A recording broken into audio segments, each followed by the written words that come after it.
another episode of Coder Conversations. How's it been going, Brian? Pretty good, Kevin. I got a new studio for my drums this week.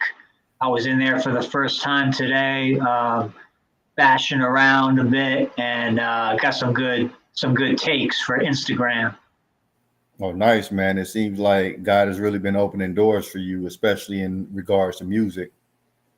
Yeah, no, it's just been one thing after another, and I'm really getting back to it like I was doing in LA. I was a session musician in Los Angeles for a couple of years, but then ended up moving back to the East Coast where family is. Because, as you get older, family's more and more important. My mom's getting up there in age, so it's nice to be close to her. My brother lives in the state in New York. My aunt lives in Queens, Rockaway Beach. So, like, I have a lot of family around here, but at some point I'll probably get back out to the West Coast, maybe Orange County, California, somewhere in SoCal.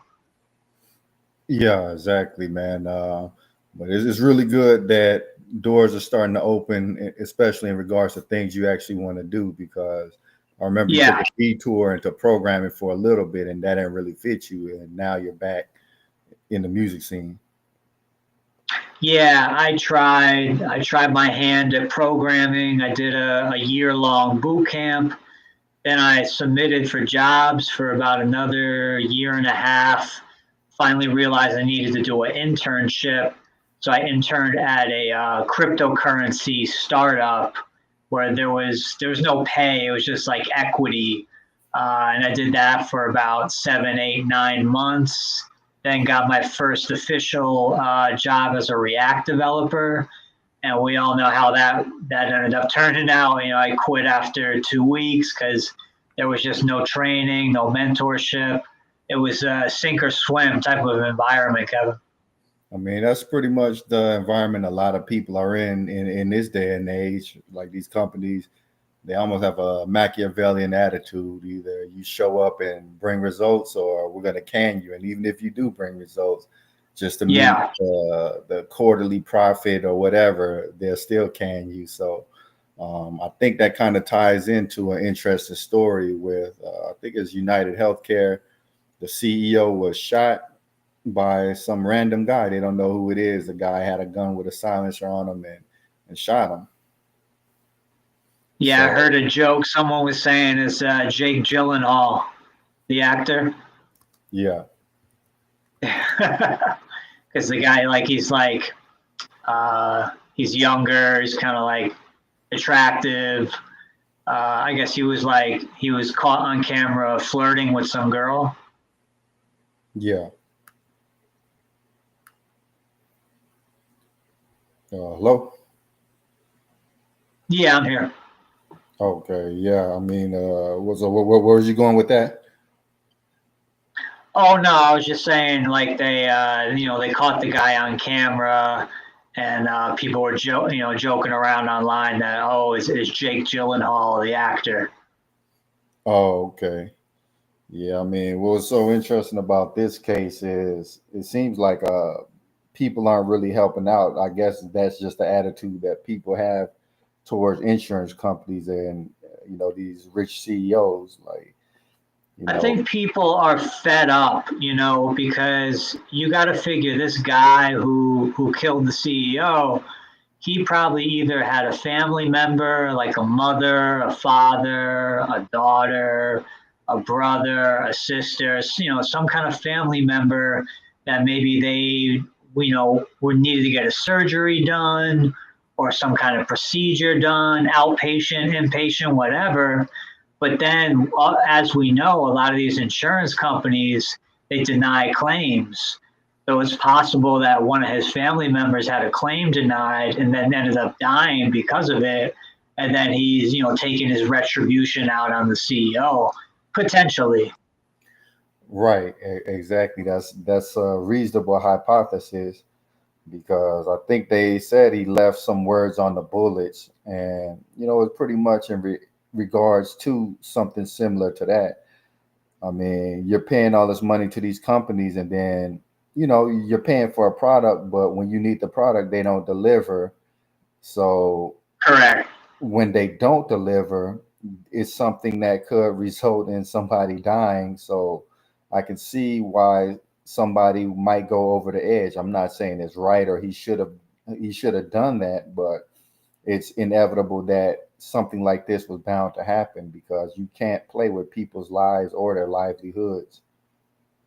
Yeah, it's interesting to see the response to it too. I think a lot of people they don't want the guy to be found, sort of like a Robin Hood situation.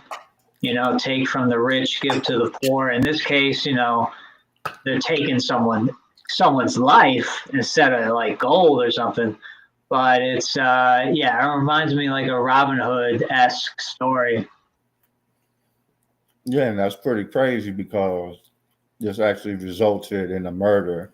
You don't ever want to celebrate murder, but in the climate we're in, this is par course for history. When people start losing everything they have, then they start celebrating things they normally wouldn't.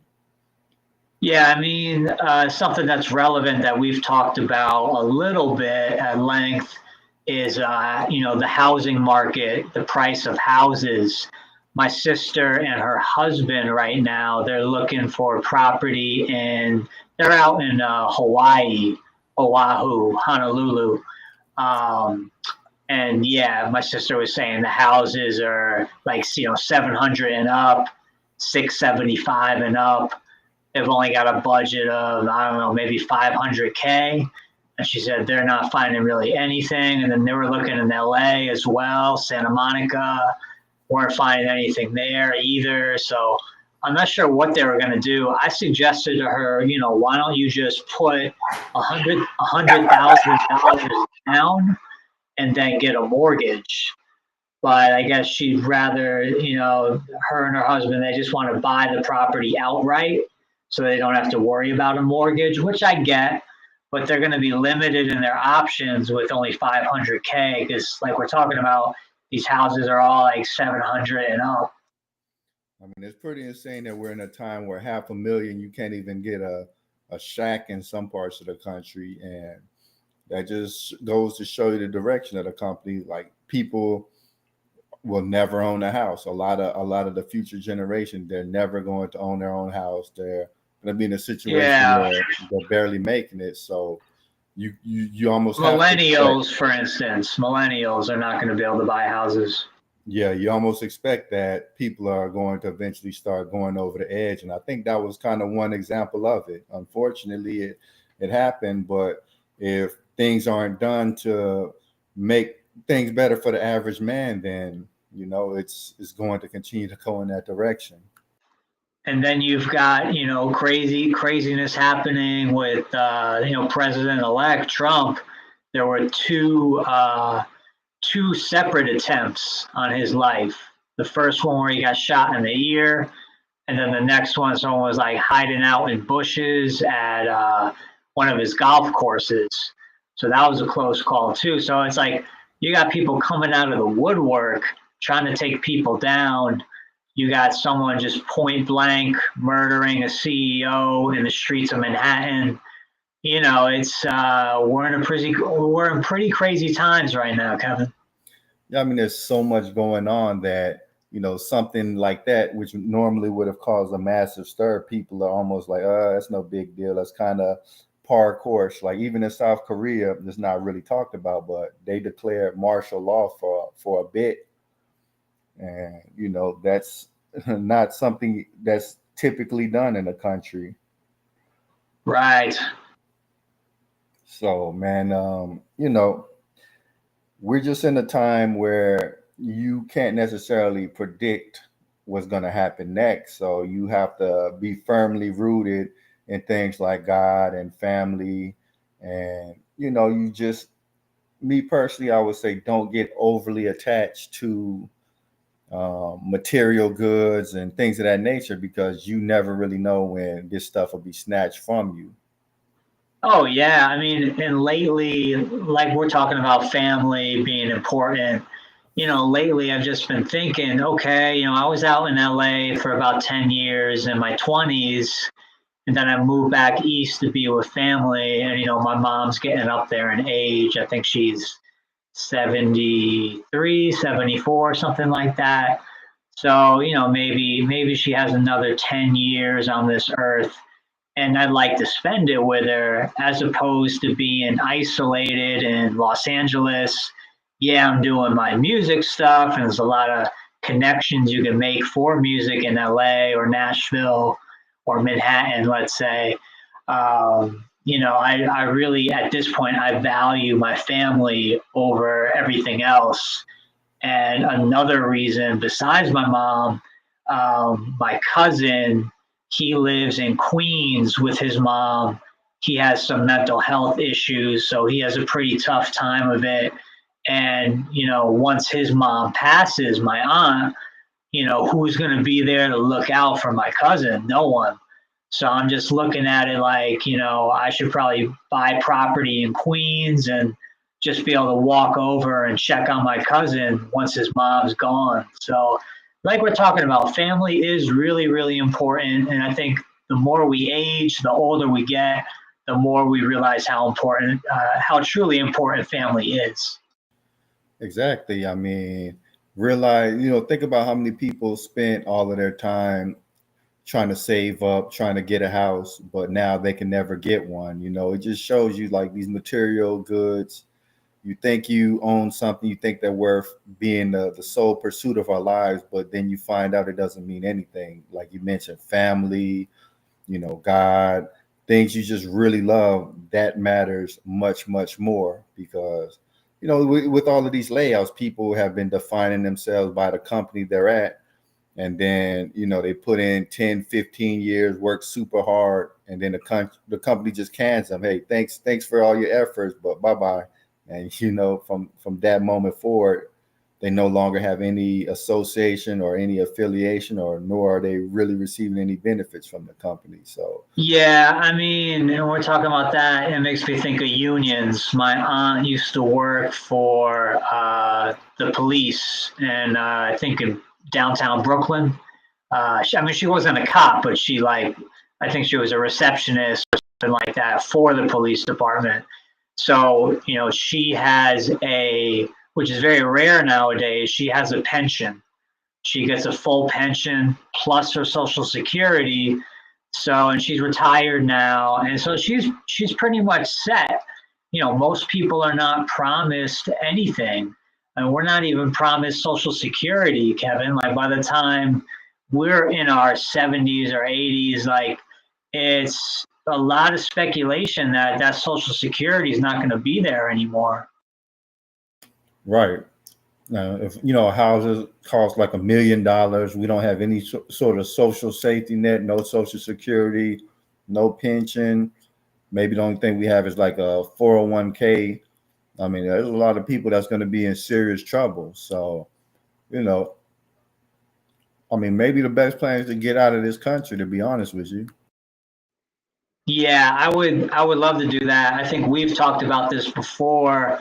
There are certain countries, I don't know about Europe, but I know in more like Latin America, Central America, a place like Costa Rica, I was reading up on it a while back, and you need to spend at least 200K on property, and they'll go ahead and give you, they'll expedite dual citizenship. So they'll give you citizenship for investing in their country, basically. Yeah, that would be pretty awesome. I think in this day and age, flexibility is the name of the game because, like when we were growing up, we were in a unique situation where the United States was the lone superpower, seemed like we had great leadership, and, we were just a super economic powerhouse. But now we're ravaged by inflation. A lot of things are uncertain, and who knows if they'll get better. So, I'm not saying you definitely need to leave the country, but at least do your research and give yourself options just in case. Yeah, I got a buddy. He's pretty big into the Bible and Christianity and all that. He has very firm faith.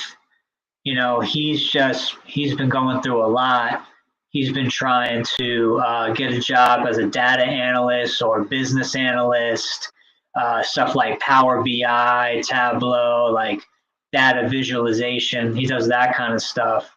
But he's having a tough time getting interviews, and he even has virtual assistants looking. So he'll pay these people from the Philippines or Vietnam. He'll pay them like $5 a day to try to find him work, but ultimately he's not finding anything. He's barely getting any interviews, but he does have family in Italy.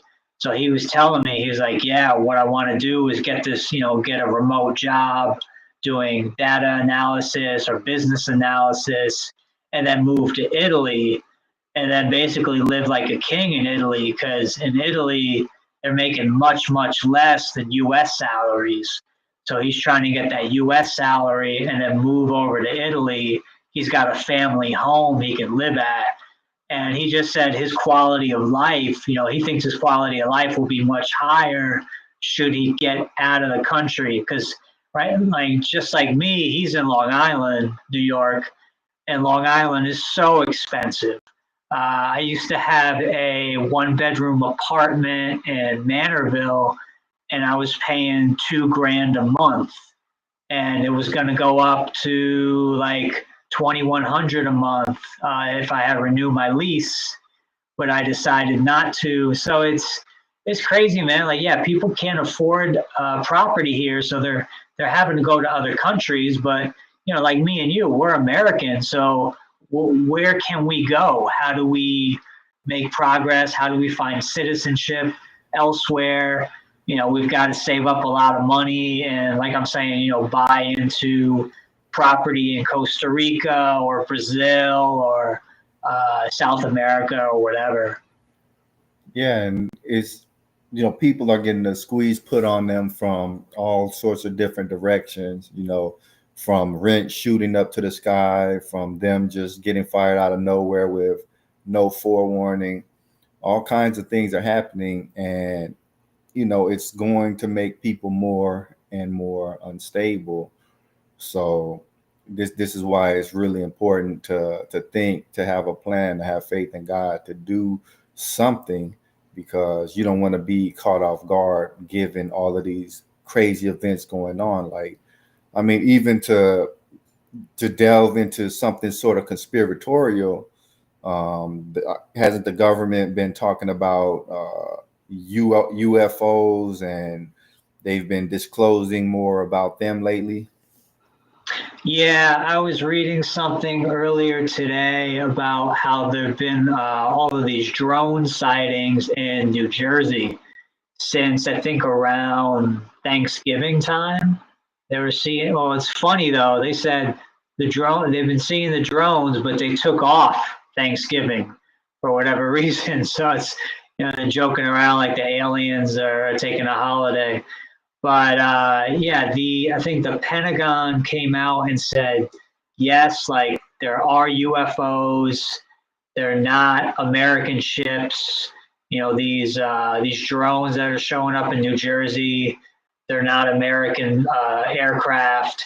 So it's one of three things. I'd say it's either A, it's UFOs from another galaxy. B, it could be China. C, it could be Russia. Spy drones trying to see what's going on in our country. I'm not really sure, but it's a big thing, because people have been talking about disclosure for years and years, and there's been all these people testifying in front of Congress about, they saw this, they saw that. So there's just been more and more proof, more and more evidence that there are UFOs. And finally, our country is admitting, yes, okay, there's these ships out in the sky and we don't know, who they are. I think the FBI was saying, please upload any footage that you might have of it, because they're trying to do their due diligence now too. Well, me personally, I believe if they're not craft from Russia or China, spy craft, I believe they're probably demonic entities because the government also admits that they're emerging from the water, right? And Yeah, they've been talking about. Well, I guess there's some kind of statistic I heard is that 80% of the world's water, or 80% of the world's ocean, is unexplored. And then you also have in the same token, like Antarctica. Antarctica, only there's one little part where people can visit, and the rest of the continent, I guess, is sort of off limits. So, what's going on down in Antarctica? What is, are there alien bases in Antarctica? What's going on down there? yeah, I have no idea. But like, interestingly enough, just going back to the point of Chinese and Russian potential spy crafts, the FBI recently warned that iPhone and Android users should stop sending texts because it was a massive hack, and make sure everything you send is encrypted. So the fact that everything is connected to the internet, we're in the age of cyber warfare.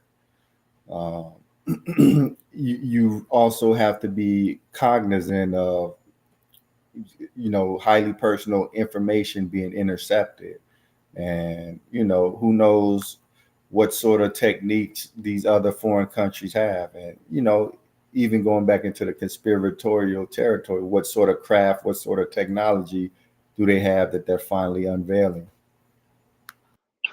Yeah, it's a good question. And, it's really interesting, like all this UFO stuff. Why is it happening now? Why is it happening right before Trump is about to take office? People are saying, this is going to be the year of truth. Something about, I heard, not to get too political, but the guy who Trump recommended for the director of the FBI, I think his name's Patel something. He said he wants to release the Epstein list and the Diddy list. So people who were associated with P. Diddy at these parties, people who were on Jeffrey Epstein's island. This guy wants to put that information out there in the public, which I think would be a game changer because we would see some really heavy hitters, some real A-listers, some really big stars potentially go down. I mean, I don't really feel like they'll actually go down because they always, the rich, the famous, they always seem to escape. Like even with Epstein, he supposedly died in a cell, but nobody's seen it. Like mysteriously, the camera went out. So who knows if they escorted him out and whisked him back to his island?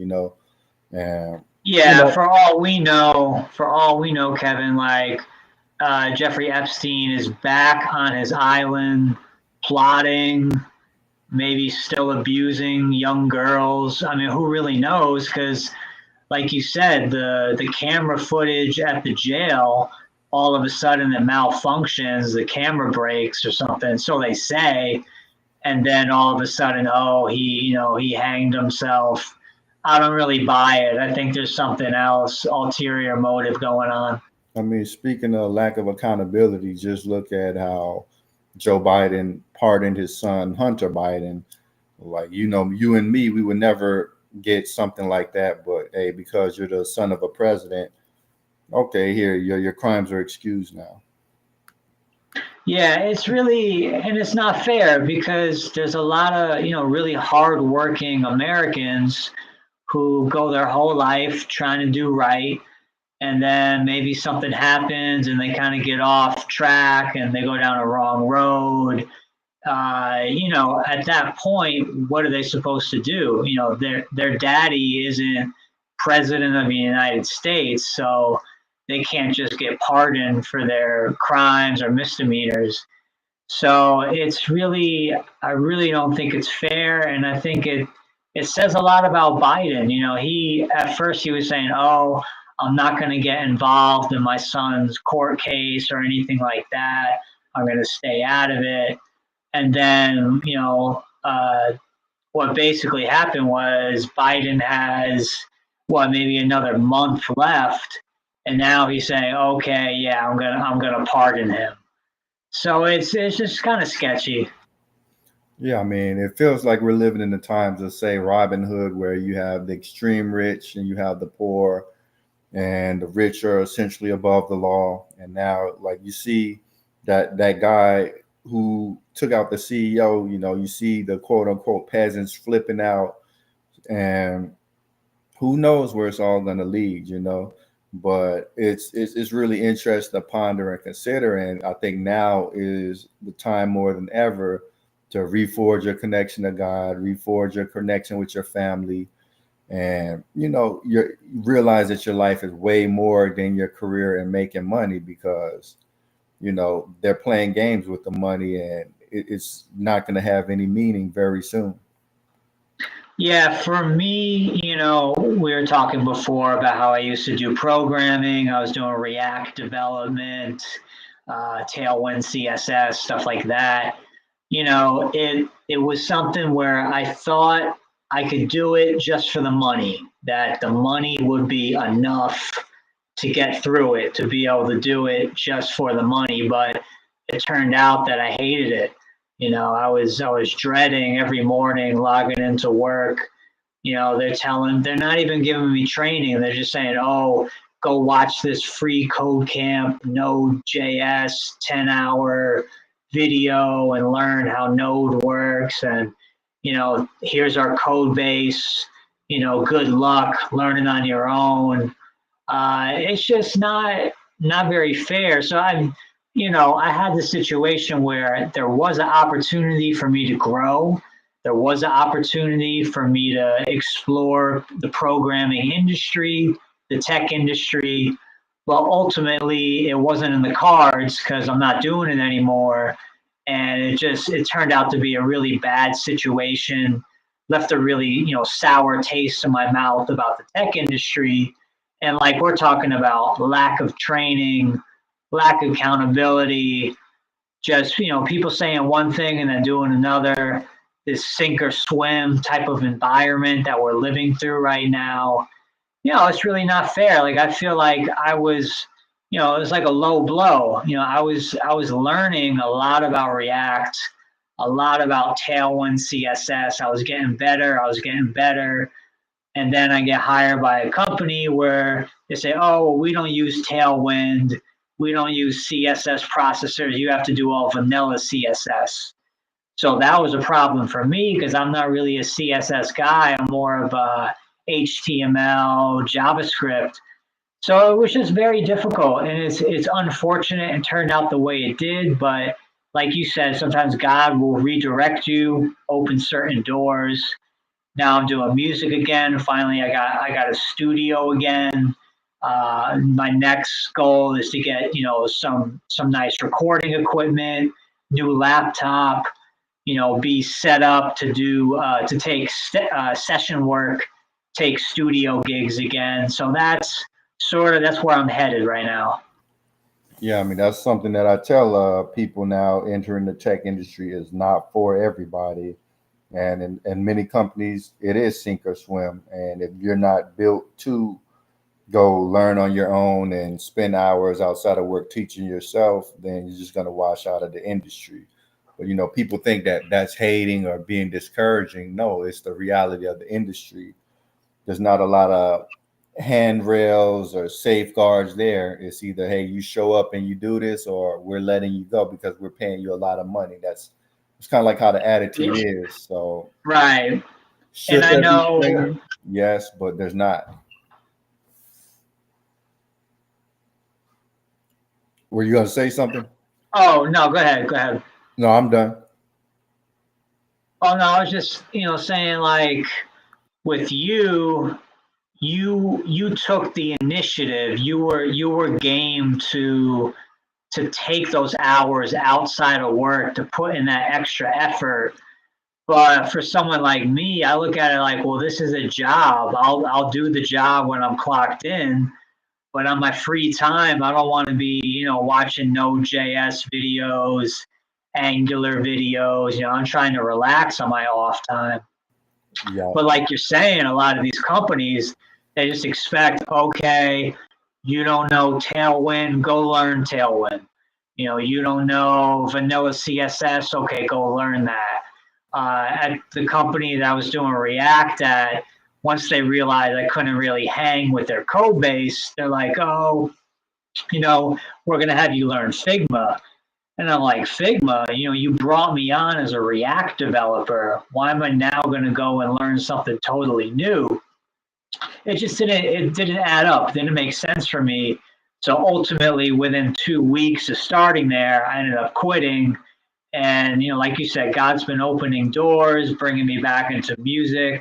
That's really where my passion is. That's where my strongest skill set lies, with drums and music production, video game music. So, I feel like it's a blessing being redirected back to music, because I think that's where I belong the whole time.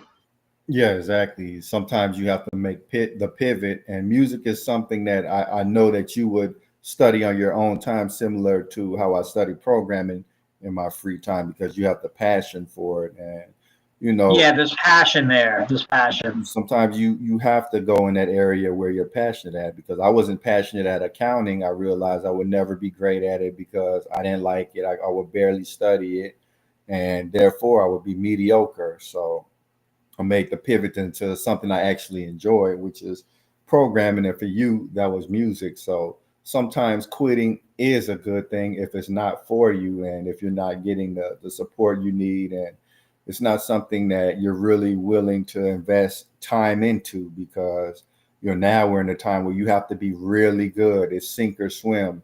So you're going to have to spend time outside of work and looking to pursue opportunities in an unconventional way, or otherwise, you mentioned your friend, he's even paying people to help him find work, and he's unable to find jobs or freelance opportunities.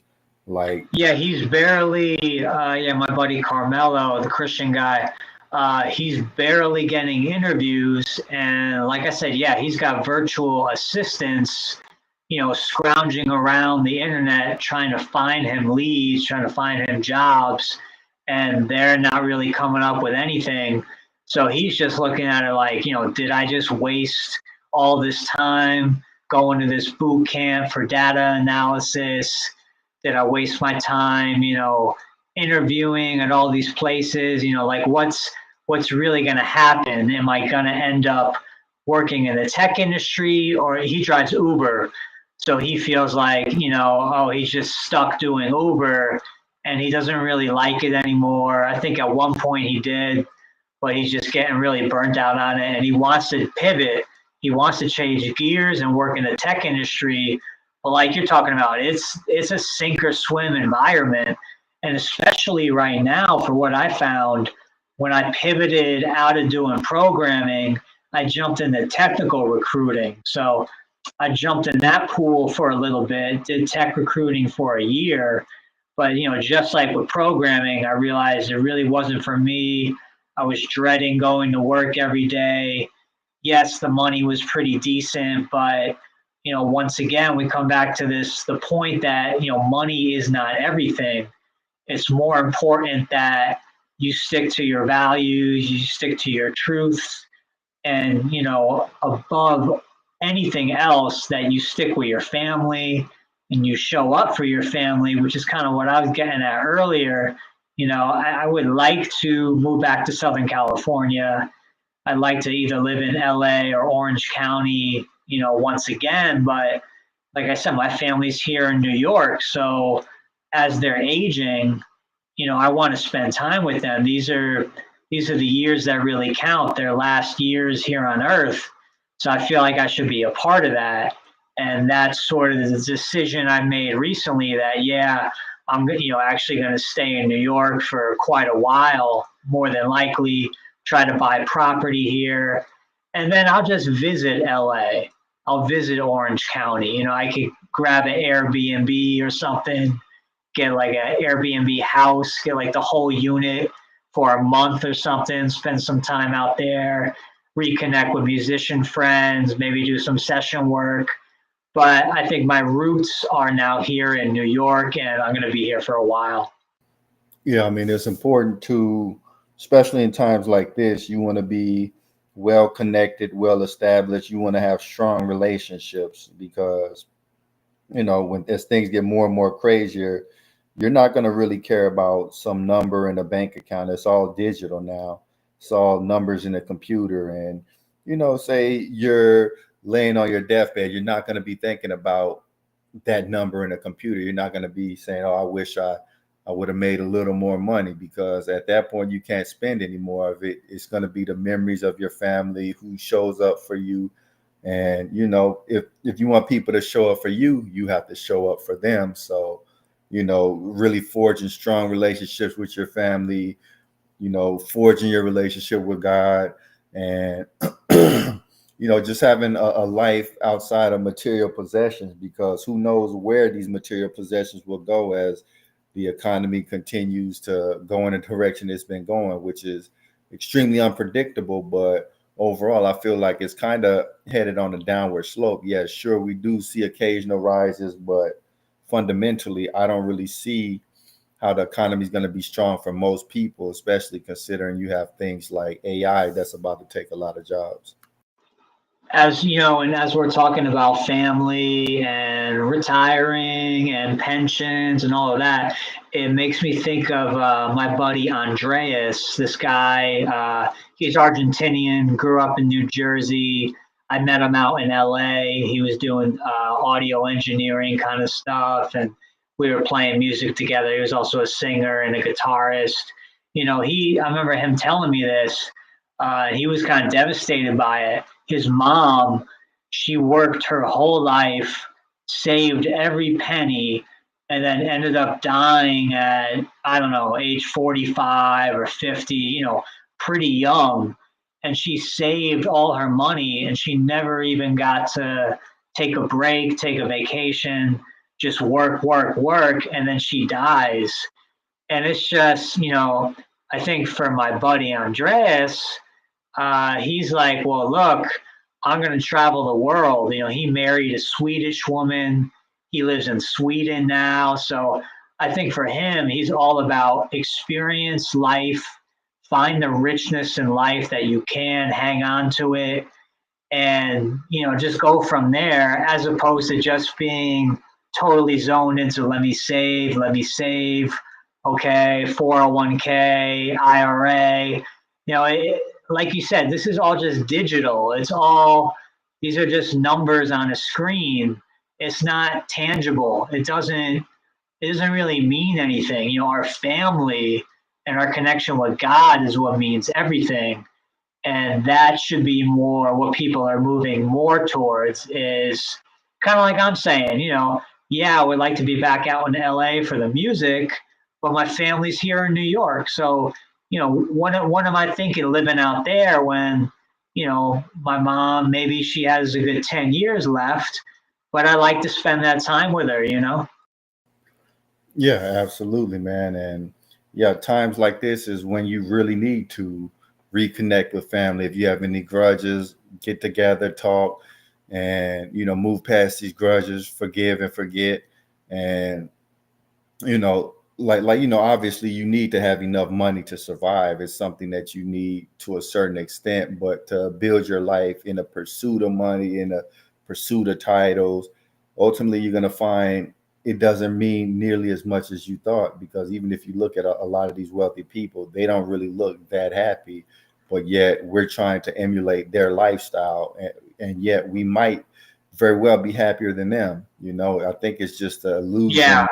Society teaches us that you need to chase this thing just to keep us on that consumerist hamster wheel. Keep buying, keep buying, keep buying, make more money, keep buying. Yeah, and I know I've mentioned this. I don't know if we've talked about it actually on the podcast before, but when I was living out in LA for, a short period, maybe about a year, I was hanging out with these really wealthy people. They were multimillionaires. Some of them were in the music industry. And, these people were not happy. They're, doing psychedelics, heavy, hardcore drugs all the time, and they were just really unhappy people. They had all this money. I remember the one guy who worked in the music industry. He's like always getting his house redone, getting stuff on the stone restoned or like stuff repaved or just always like some little project because they're just so miserable. Nothing really does it for them anymore. So then they end up on drugs and then they use that as an escape from their life because their life, isn't very rich, even though they are rich, they are wealthy. It just showed me money is not everything. And a lot of these rich people are either unhappy or they're unhappier than most people, which is kind of a shocking realization to come to that these people who have multiple millions of dollars, they're not happy either. So it's like, why pursue money your whole life, save away all this money your whole life when really we should be encouraging and involving ourselves in the richness of life, which I think for me is my family. Yeah, absolutely. Like even out here, they have a really rich neighborhood. I think it's Preston Hollow, where you drive around. There's always construction going on, so it's like this is a common thing amongst rich people. They're bored. They have so much money. They need something to occupy their time, so they're always just rebuilding their house. Tearing stuff down and rebuilding it, and that just shows like why are we chasing something that they're not even satisfied with. We're attempting to emulate unhappiness when happiness is right around us. There's a lot of richness around us, but we ignore it to chase after this fantasy lifestyle. It's kind of like, we brought it up in other shows where, you have young teenagers, they're looking on Instagram, they're seeing this quote unquote awesome life, like, okay, this young guy, he got all the girls, he has all the women, it looks like he's on a yacht having a blast. Or you have these young women looking at other women who look like they're living this life of luxury, but then you find out it's all fake. You find out the people behind that are completely miserable, and yet you have a whole generation chasing after this fantasy. And there's so much fantasy in this world now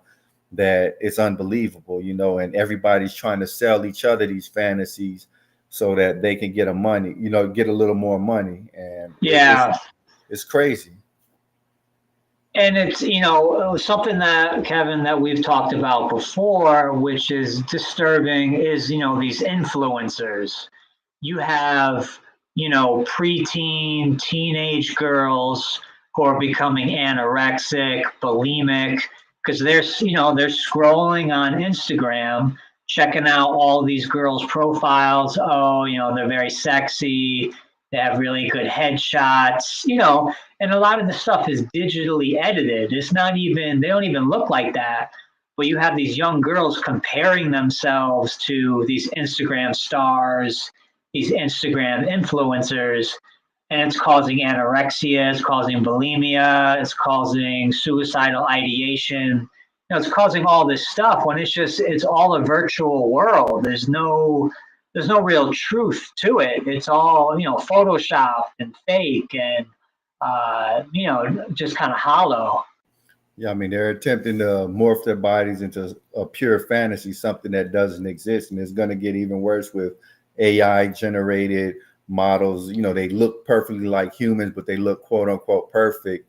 And people can't really look like that. And I would say, that goes beyond young girls. A lot of young men are into the same thing because they look at like these bodybuilding magazines, and, they're reading all this alpha male stuff like, oh, yeah, you need to be super alpha male. You need to be 255 pounds of pure muscle, and they're getting body dysmorphia too. And they're attempting to live some kind of lifestyle that, is profit motivated. It appeals to them, but it's ultimately going to lead down a destructive path. And, it's really sad because, in our society, it's all about the money, and that allows us to get in a mentality to where we're selling each other poison in order to get that money. Because just telling somebody, hey, you can be average or above average, and that's cool. That's not going to sell, but you have to, in Yeah. order to get the money, you have to sell them the dream. Like, you want to be the elite alpha guy with the finest models in the world. Here, take my course. And Yeah, and as I was mentioning, these super wealthy people I was hanging out with in LA, it just made me realize, like, yeah, we're talking, okay, they're redoing this on their house, they're redoing that, they're bored, they're taking a bunch of drugs because they have no real meaning to their life. They have all this money, they don't know what to do with it, so they just keep renovating their house or their beach house. And I just saw the heaviness, I saw the pain in these people. I saw that they're not happy, and I saw that they're multimillionaires and they're not happy. So for me, it was a good thing to see that, because it made me realize very early on in life that money is not the ticket. Money is not the end all be all. It does not bring happiness. Yes, it can make you more comfortable, but some people say being comfortable is one of the worst things ever, because then you get complacent and you get lazy. So it's all perspective though, Kevin. yeah, that's a great point, especially since you saw it early, and that kind of made you immune to a lot of the marketing going on. That, hey, you need to be this, you need to chase after this. And I think this notion extends even as far as careers. Why are a lot of people getting into tech? They're getting into tech because they see the promise of huge dollar signs, and then they're here and they kind of come up against the buzzsaw that you came against. There's no training. You're gonna have to spend a ton of time outside of work. You're gonna have to be married to the profession, and if you're not constantly learning, you could get fired and then washed out the industry. It's hard to break in now, so they're chasing that tech multimillionaire fantasy, when really maybe they should be doing something they enjoy more, but it might make less money, but they won't, because they're still chasing after the tech fantasy. They're chasing after their money dreams. Yeah, and ulti- absolutely. and ultimately, why are you chasing after something that's not going to bring you happiness? Just like you seen with the rich people. Like, a lot of rich people, their kids, they end up getting into drugs because their parents aren't spending any time with them, because their parents are out chasing money, and they're at home alone with all the free time and resources in the world. And they're looking to fill that void, and that's how they fall into things like drugs. So we have to be very careful about how we Yeah, structure our lives. no, absolutely. And it makes me think, this guy that was high up in the music industry, I remember meeting his son, and his son just seemed miserable, but he's driving a new BMW, whatever. So, like, on the outside looking in, it's like, oh, this guy's got a lot going on for him. He's got money. He belongs to a rich, wealthy, famous family. But at the end of the day, like, I just saw the sadness in this guy's eyes. I saw the misery. I saw the pain, and he was just very much, an unhappy kid. And the dad was unhappy too. So, you know, the whole family is unhappy. I remember I was hanging out with these people, and they had a Malibu beach house. So the family owned a house in Malibu right on the water on the PCH. And, we're there hanging out, and I meet this guy's family, his sister, and it was just very strange. It just all seemed to be about control. The sister was controlling the brother. The money dynamic is there, where yes, they have this beautiful beach house, but are they happy? No, they're just complaining about stuff. They're constantly renovating stuff.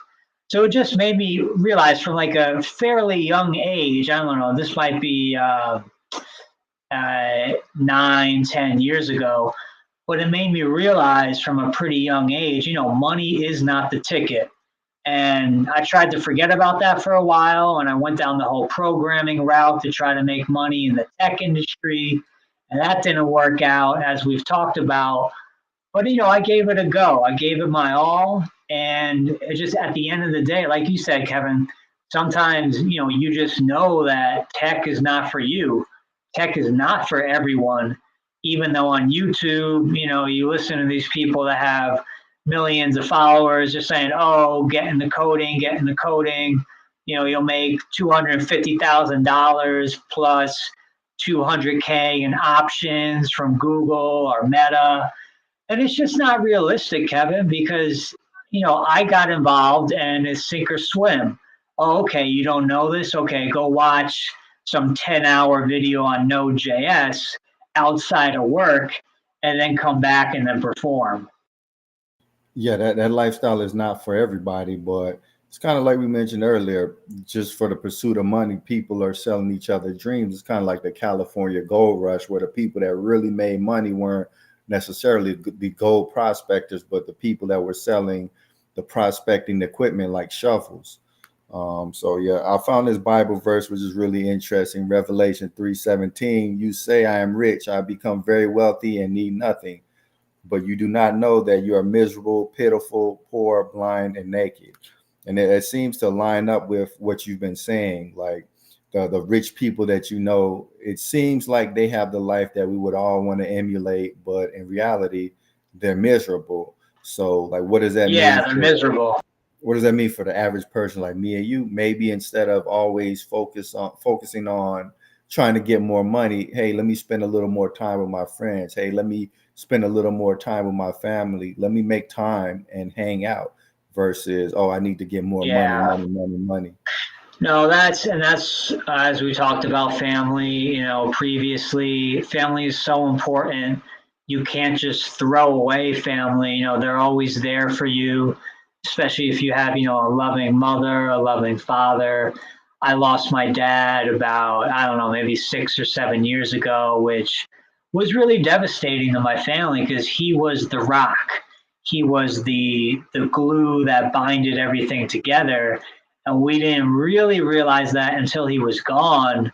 And we just saw even, his family in California and Michigan, they were devastated by my dad dying too, because he was the oldest boy in the family and he raised a lot of his brothers and sisters.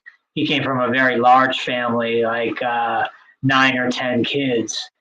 So it's just, yeah, you can't just chase money. You can't just get involved in the tech industry because it's money, money, money. For me, as we're seeing, it did not work out. And I tried very hard, it was for no lack of trying, but it just did not work out. It was sink or swim. And knowing that about the tech industry, it makes me never want to be involved in it again. Even if I were, let's say, to get back into programming, get back into React, Tailwind, CSS, whatever, I don't think it's in the cards for me. I think I've seen through it all and realized, okay, it's not about money. I should be focused on my own happiness, my own virtues. What really matters to me at the end of the day. And what I'm realizing is that it's family. Family matters more than anything else, by a long shot, Kevin. Well, for me, I personally love tech. I love the industry and everything, but I even realized, like we talked about in other episodes, to where is the direction that the tech industry wanting to take us a healthy one? Is it one that we should pursue? And I feel like it's making us more and more isolated. It's pulling us away from our friends. It's pulling us away from our family because we're on these digital devices and we're escaping into our own personal digital heavens where we can control who we interact with and how we interact with them. But at the end of the day, like when you look back on your life, is it a fulfilling life to say, oh yeah, I've spent all of my life just talking to DMing people on a tablet? No, you're not going to remember that versus, oh, me and my friend, we used to play basketball in front, in his driveway. Like those memories are Yeah. extremely rich. And the more you're drawn into this digital world, the less real memories that you're going to have. And we've talked about this in prior episodes, Kevin, about how, okay, I'm 37, you're 40, right? Correct. Yeah. So, think we're pretty close in age. You think back to when we were coming up as kids, you didn't have cell phones back then. You didn't have tablets. The internet was slow. You couldn't even be on the phone and be on the internet at the same time with AOL and all that stuff. But point being is that back then you go outside, you got like 20 kids playing basketball or 30 kids on bikes, on rollerblades, skates, scooters, skateboards, all types of stuff. And then you go down a couple of blocks, and then you got people playing, you know, uh, marbles or dominoes, or you got people on like Game Boys, or you had this richness of connectivity with your environment, with your close friend groups, kids that live down the street from you, what have you.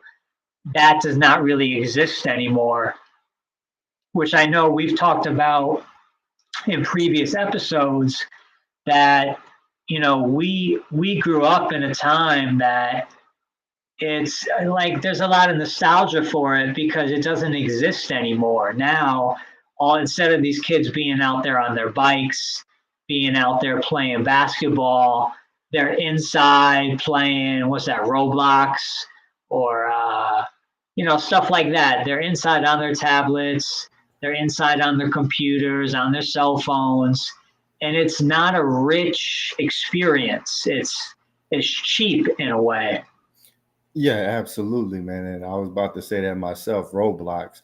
Like instead of these kids having these memories of them playing with their buddies, like they're playing basketball, they're playing football, they're exploring the neighborhood, they're maybe exploring the forest behind the house and seeing some interesting sights. They're now in this digital world where there's these little Lego men, and that's what you know that's their memories of their childhood. And I think that's extremely poor experience. There A lot of them are going to regret that. So I think as parents, a lot of parents need to make sure that their kids go outside, that their kids are not confined to this digital world.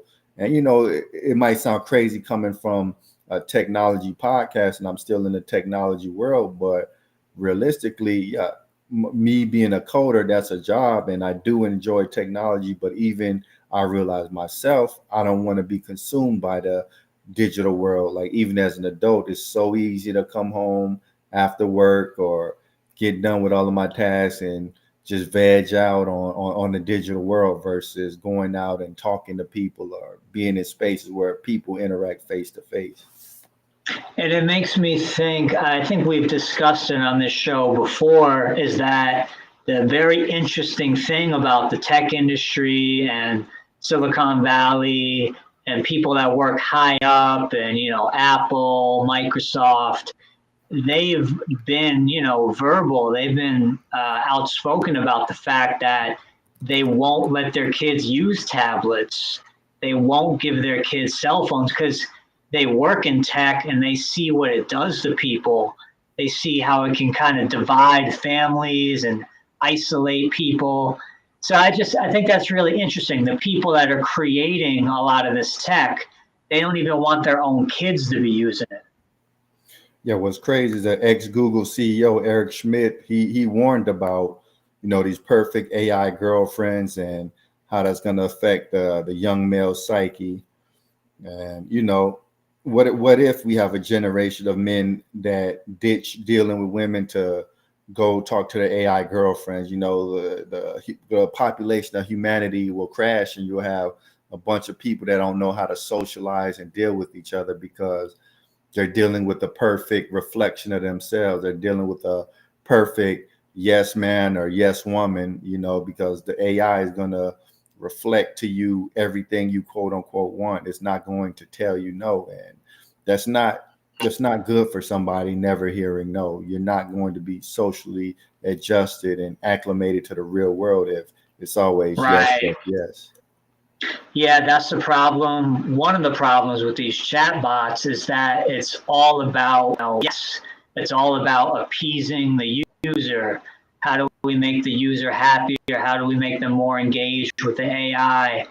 And it's a very cheap experience. And I think a lot of young boys who start to, as they put out these dating type of chatbots, young female type of chatbots, there's going to be this push where people are just totally immersed in the technology, totally immersed into talking with these chatbots, that they totally lose sense of reality. And then it's scary because then you got people thinking about committing suicide because their AI bot is saying, oh, come join me, come be with me. It's pretty creepy. Yeah, that's extremely dangerous, and you know, you're robbing yourself of a rich life by overly immersing yourself in a digital world. Yeah, playing video games here and there, enjoying a movie here and there, cool, awesome, but make sure that you're not trading in real life experiences with people in order to chase the digital dream or to chase money. I think this is a good note to end it on, man. Did you want to leave the audience with any closing thoughts? I just want to leave the audience with the fact that, what we've been talking a lot about friends, about family, about rich experiences versus cheap experiences. I would just say to all our listeners, if you haven't reached out to your mom or dad and they're still alive, give them a call tonight, send them a text message, check in on them, make sure they're doing okay, see if they're happy. What kind of happiness can you bring to them just by saying hello or hey, how's it going? Just these really simple actions, text messages, phone calls. It keeps us connected, and I think it's really, really important to stay close with our family, especially as we age. I'm 37, but before I know it, I'm going to be 50 and then 60 and then 80, and then it's lights out. So I got to experience the richness of life now and appreciate my family while they're still on this earth. And that's, I guess, what I'd like to leave the listeners with. And that was an excellent set of thoughts, and I would like to concur with that and encourage you. Hey, if you have any grudges, if you have anything against anybody, reach out to them, rectify it, resolve it, because who knows how much time that we have left given everything that's going on. And it's not worth living a life of hatred, of jealousy, of dissent. It, we need to spend this remaining time we have on earth connecting with others and experiencing joy. And with all the craziness going on in the world, say for example there's an EMP strike, all this digital stuff, it won't matter. It's going to matter who's around you and your community and the connections you form. So just keep that in mind. Enjoy technology, but don't let it overtake you. But on that note, I think that's a good way to end it. We'll catch y'all next time.